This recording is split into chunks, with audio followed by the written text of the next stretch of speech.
Être accusé d'un crime dont nous ne sommes pas coupables, quelle expérience douloureuse, n'est-ce pas? Harrison Ford était passé par là dans Présumé innocent, et cette fois, c'est Jake Gyllenhaal dans Presumed Innocent qui va traverser cette souffrance. Parlons de cette série.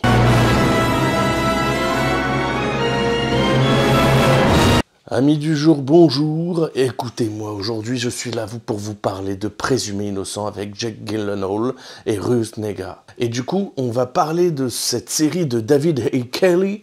Je suis très très bon en anglais, vous l'avez remarqué, c'est incroyable. Je prononce tellement bien les noms en anglais, des fois je m'écoute, je m'impressionne moi-même. Bon, en tout cas, je vous parle de cette série parce que j'avais adoré le film avec Harrison Ford, qui était pour moi un chef-d'œuvre. D'ailleurs, à l'époque, j'aimais beaucoup les films d'Harrison Ford. J'avais vu À propos d'Henri, qui est un peu méconnu, mais qui est un film exceptionnel, où un gars prenait une balle dans la tête et perdait la mémoire, et devenait quelqu'un de bien, alors qu'avant c'était une pourriture. Enfin, bon, bref. J'en reviens sur notre histoire. Donc, Jake Gyllenhaal joue un avocat. Sa femme est au courant qu'il avait une liaison avec sa collègue de travail, et sa collègue de travail est assassinée. Déjà qu'il est en train d'essayer de sauver son mariage, mais en plus il affronte cette épreuve-là, du coup, à devoir prouver son innocence. Et il va se retrouver dans une situation qui est très compliquée parce que, si vous voulez, sa femme va s'apercevoir de beaucoup de choses et lui traverse une crise compliquée dans la mesure où son couple, apparemment il aime sa femme, il aime ses enfants, il essaie de sauver son couple, mais il a cette attirance vers cette femme qui va être assassinée. Et du coup, comme il a eu une tendance il a eu beaucoup de mal à arrêter cette relation, qu'il est resté à courir après elle, etc., toutes les lumières sont braquées sur lui, parce qu'il va être accusé de ce meurtre, et comment va-t-il s'en sortir? Les 2 premiers épisodes sont vraiment exceptionnels, on retrouve vraiment l'ambiance de la série. D'ailleurs, moi je ne savais pas au départ que c'était un remake du film avec Harrison Ford. C'est en regardant l'histoire, je dis mais ça me rappelle quelque chose cette histoire, et du coup on ressent vraiment cette ambiance là. Alors j'ai beaucoup aimé du coup le jeu de Ruth Negga parce que en fait on sent que cette femme aime son mari, mais en même temps elle souffre terriblement, et on ressent beaucoup en fait la souffrance qui est infligée par les gens qui sont infidèles. On voit que Ruth Negga souffre beaucoup de l'infidélité de son mari, et ses enfants vont être impactés également par cela. Et en plus, lorsqu'il va être accusé du meurtre, en fait, on s'aperçoit que tout son monde s'écroule, et lui, en tant qu'avocat, procureur bien connu, toute sa vie est anéantie, et il va devoir prouver son innocence. Et c'est compliqué, parce que, comme je vous l'ai dit, il se retrouve dans une situation où tout l'accuse. Et en plus, on a quelques indices qui pourraient laisser penser que c'est lui. D'autant que vous allez apprendre très rapidement dans les 2 premiers épisodes qu'il y a une raison de plus qui pourrait expliquer que ce soit lui qui l'ait assassiné. Du coup, qui est le coupable? Comment va-t-il pouvoir prouver son innocence? Tout ça est mis en place dans ces 2 premiers épisodes. J'ai vraiment hâte de voir la suite parce que j'ai adoré la prestation de Jake Gyllenhaal.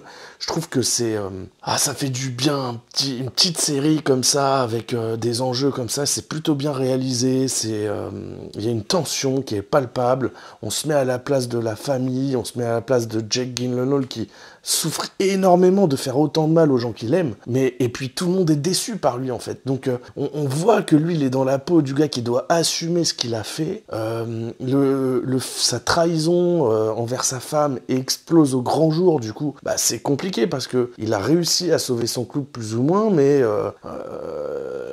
tout explose en fait, hein, et du coup c'est compliqué pour sa femme de pouvoir rester à ses côtés. Ça demande de sa part une espèce de sacrifice, et ses enfants également vont avoir un rôle à jouer dans tout ça, pour le soutenir en quelque sorte. Donc c'est compliqué, on se met à leur place, vraiment tous ces enjeux sont mis en place très très très sobrement. Je trouve que ça vaut vraiment le coup de s'intéresser à cette série. N'allez pas être déçus, c'est vraiment bien réalisé, il y a plein de choses intéressantes dans les émotions humaines, et Jake est plutôt crédible en fait dans ce rôle de procureur anéanti, quoi. Et puis on ressent ses sentiments, c'est-à-dire que vraiment on nous montre qu'il aime sa femme, qu'il aime ses enfants, mais qu'il est complètement torturé par des sentiments qu'il n'arrive pas à contrôler. Et ça, peut-être que pas mal de personnes ont pu vivre ce genre de choses, n'en sais rien.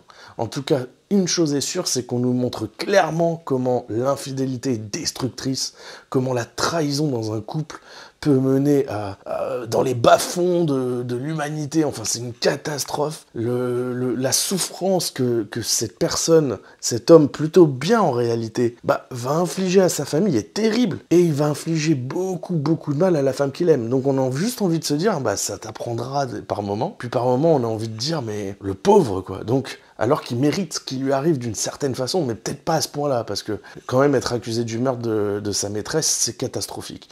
Mais bon, il y a plein d'autres éléments qui sont travaillés dans le récit. Je trouve que ça vaut vraiment le coup. Je vous encourage à aller voir cette série. Si vous avez aimé, eh bien n'hésitez pas à vous abonner à ma chaîne. Et bien sûr, je vous ferai peut-être une vidéo pour les prochains épisodes, je vais voir. En tout cas, je vous souhaite une bonne soirée et à bientôt.